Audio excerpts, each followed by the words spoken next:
जिंदाबाद, हमारा संघर्ष जिंदाबाद। धन्यवाद बहनों। कि जो आवाज उठाना चाहता है उसको कुचलने के लिए एक अभियान के रूप में चलाए हुए हैं। और इसकी मार सबसे पहले मैं तो ये कहता हूँ कि कर्मचारियों के ऊपर पहली मार आती है। बहुत लंबे समय से सर्व कर्मचारी संघ इसका लगातार विरोध भी करता रहा है। सरकार ने जो भी विभाग खोल रखे हैं, वो चाहे रोडवेज का है, बिजली का है, स्वास्थ्य, कोई विभाग है, वो अलग अलग तरीके से इनको बंद करना चाहती है। बीच में एक दो वक्ताओं ने चर्चा भी की आपके, सीधा कॉमरेड रमेश ने भी आपके बीच में बोला कि इनका जो जुड़ाव है ये आंगनवाड़ी को बंद करके एनजीओ के हवाले करना चाहते हैं। पॉलिसी नई शिक्षा नीति के नाम के ऊपर शिक्षा विभाग को बंद करना चाहते हैं।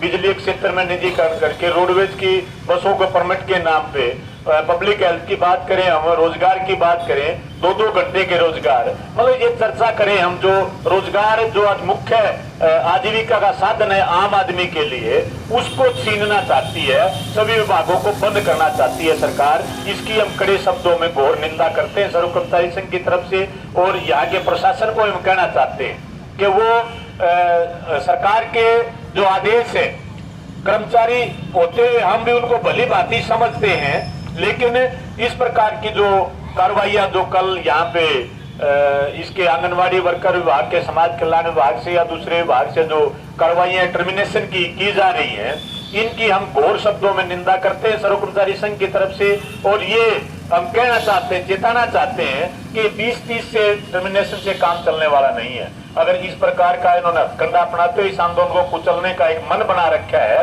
फिर तो ये साथी सुधीर जी बोल के गए है ना, इनके पास एक प्रिंटिंग प्रेस का काम है छोटा हाथ, ऐसे साथियों को हायर करके ये टर्मिनेशन के परफॉर्मेंस छपाने पड़ेंगे। और सर्व कर्मचारी संघ और आंगनवाड़ी हेल्पर वर्कर यूनियन, इनको सभी को टर्मिनेट करके इस आंदोलन को कुचलने का एक प्रयास किया जा सकता है। लेकिन हमें भरोसा है फिर भी उसके अंदर सफल नहीं होंगे, क्योंकि इसके पीछे जो और बड़ी फौज खड़ी है। हम कर्मचारी तो सिर्फ 8 घंटे के होते हैं, आंगनवाड़ी वर्कर बहनें जो हमारे बीच में बैठी है, ये सरकार का काम तो 8 घंटे इनके जिम्मे है। वो अलग बात है कि इन्हें 12-12 घंटे करके भी पूरा करना पड़ता है, लेकिन हम 16 घंटे इस आम समाज का हिस्सा जो हमारे पीछे जो तबका खड़ा है, उसमें बोलते हुए जैसे कॉमरेड फूल सिंह बोल के गए, खेती किसान मजदूर बोल के गए, या सीटू के साथी आपके बीच से, और दूसरे जो जन संगठनों के नेता आपके बीच में है, वो ऐसे नहीं आगे।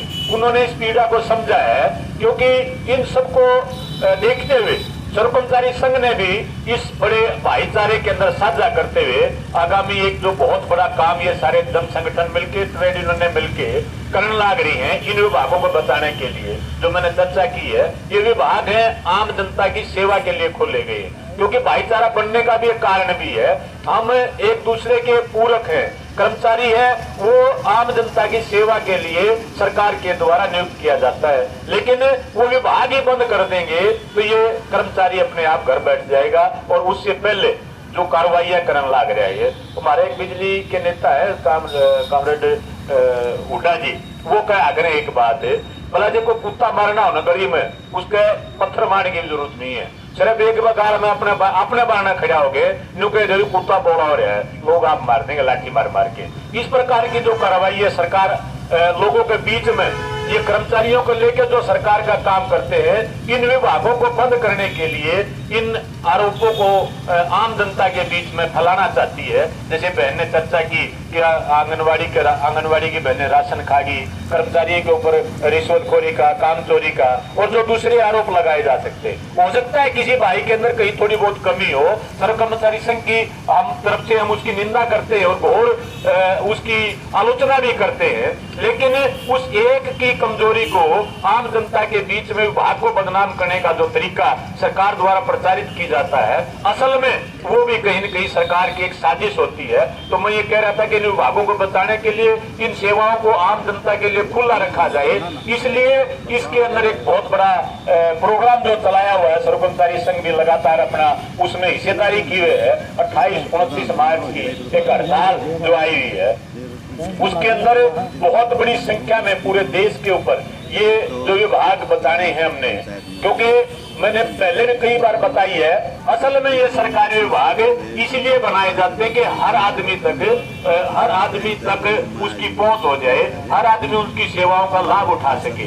क्योंकि चंद पैसे वालों के लिए विभाग ना रहे, ये सेवाएं होते परिवहन के, स्वास्थ्य, शिक्षा, रोजगार की जो बातें हैं वो आम आदमी तक पहुंच में चली जाए, इसलिए सरकारी विभाग खोले जाते हैं। वरना प्राइवेटाइजेशन का जो किया जा रहा है, निजीकरण के नाम पे जो बंद किए जा रहे हैं, उनकी हम विरोध करें। और आम मजदूर का जो एक बहुत बड़ा हथियार जो इनके पास में था अपनी आवाज उठाने के लिए, उसको दबाने के लिए इस प्रकार के उच्च हथकंडे ये अपना रही है। तो इससे मैं इतना ही कहना चाहूंगा कि इससे घबराने की जरूरत नहीं है। ये सच्चाई ये साथियों ने बोला है कि आदमी जो इस प्रकार की कार्रवाई के ऊपर आती है, जो भी सरकार इस प्रकार की कार्रवाई पर आई है, उसको हमेशा मुंह की खानी पड़ी है। मैं तो खुद अपना उदाहरण दूं, एक साथी कमरेड फूल सिंह बोल के गए थे, हमने इन्हीं साथियों से सीखा है। रिटायर्ड साथी आपके बीच में सजूराम जी बोल के गए हैं, इनके कार्य प्रणालियों को देखते हुए इन्हीं से हमने शिक्षा ली है।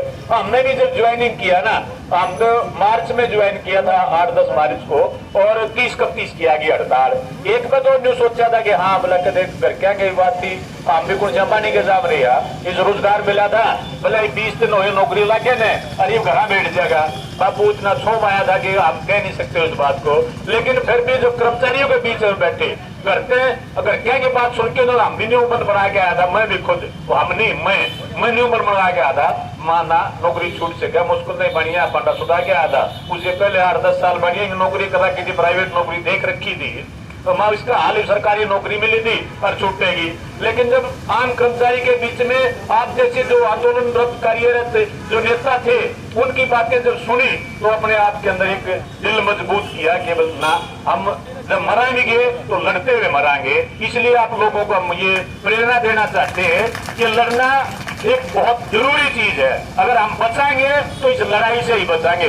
और आज आपके बीच में हम खड़े हैं, मैं बताने लग रहा, मैं तो रिटायरमेंट बैठे यहाँ 1.5 साल, ये साथी जो चले गए 1.5 साल बाद हम चले जाएंगे।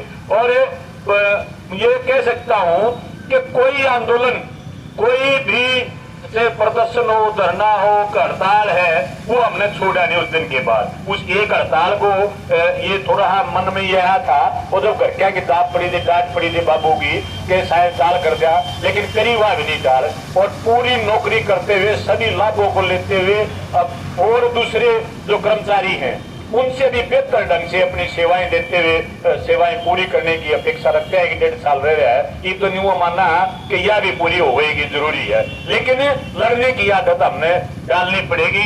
आप लोग लड़ते रहो, डटे रहो मैदान में। और आने वाली हड़ताल के लिए मैं एक बार फिर आप लोगों से भी अपील करता हूँ, क्योंकि आंगनवाड़ी की बहना ये कर्मचारी और आम जनता के बीच का हिस्सा है। जो गुरु मैं कह रहा हूँ ना कि कर्मचारी आम जनता और सरकार के बीच का हिस्सा है। ये बहनें जो सामने बैठी है, इनकी ना तो कर्मचारियां गिनती, हम तो हालांकि बहुत पहले से सर्वकर्मचारी संघ का प्रयास था कि इनको कर्मचारी का दर्जा दिया जाए, और सर्वकर्मचारी संघ का आंदोलन भी वहां तक, उस दिन हम इसको सफल मानेंगे जिस दिन ये बहनें सरकारी कर्मचारी के दर्जे के ऊपर, सरकारी कर्मचारी के रोल के ऊपर काम करेंगी, उस दिन हम इस आंदोलन को सफल मानेंगे। उससे पहले की ये जो वेतन बढ़ाने हैं 1500 की, 750 की, समान काम समान वेतन की, वो तो उनकी सीढ़ियां हैं आंदोलन की। हमारी मंजिल तो वहां तक है, वहां तक हम इसको लेके जाएंगे। और वहां तक सर्वकर्मचारी संघ जहां भी आपको जरूरत पड़ेगी, आपके साथ कंधे से कंधा मिला के हम काम करेंगे। और कलायत में भी मैं आश्वासन देना चाहता हूं कि कर्मचारियों का एक बहुत बड़ा जनसमूह कह सकते हैं वहां पे आपके साथ में खड़ा नजर आएगा। और सीधे रूप में भागीदारी करनी पड़ी तो उससे भी सर्वकर्मचारी संघ पीछे नहीं हटेगा। आप लोगों ने समय दिया, धन्यवाद। जय एकता, जय संगठन।